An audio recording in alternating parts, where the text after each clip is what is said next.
I'm in Antakya, and as you can see, the destruction here is absolutely unbelievable. Parts of this city has just completely turned to rubble. The minute that we got here, we saw emergency workers and rescue workers digging into the rubble, sometimes just using their hands to try and get the rocks out of the way, but they've also got machinery. When we arrived, we were told that there were a number of people who were stuck under the rubble, and they believed that some of them were alive.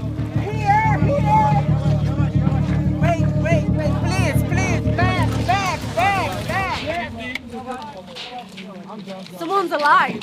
Senin adın ne amcam? Kaç yaşındasın? Muhteşem bir adamsın.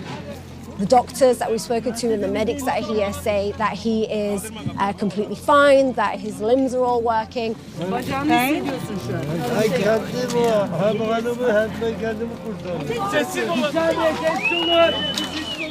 They're now listening out for signs of more life because they believe that this man's wife is also still stuck under the rubble and she may also still be alive.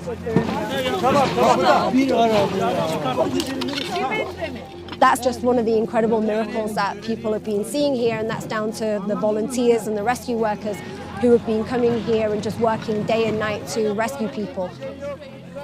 We spoke to one volunteer who traveled all the way from Brazil to come here to help people and to try and rescue as many people as she could. And she explained to me what her motivations were and how she was finding it in Antakya.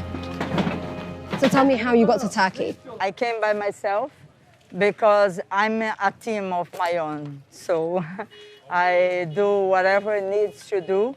Also, I do the first response and the first aid, helping to rescue the people. Since I've met you, we've seen bodies being pulled out the rubble and someone alive also being pulled out. What is that like? You know, you come here to rescue people, and when that happens, can you describe what that feels like? Of course, we are so glad and very, very pleased with that. That's the reason that everybody is here. It's to save lives at the end of the day. In the time that we are working, we are just focused. And when finished everything, and then it's our heart, it's like a jubilee. It's full of joy. It's now been days since the earthquake took place. At what point does hope to find people end? I think it's still always hope. You can't give up, yeah? Unless when they say that we have to.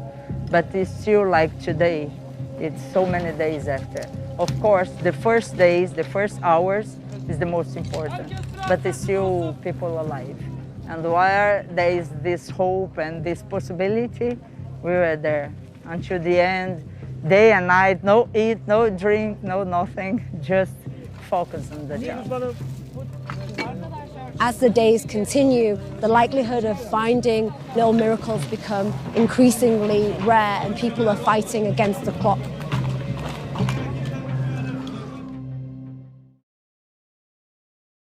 I'm Michael Learmonth, editor-in-chief of Vice News.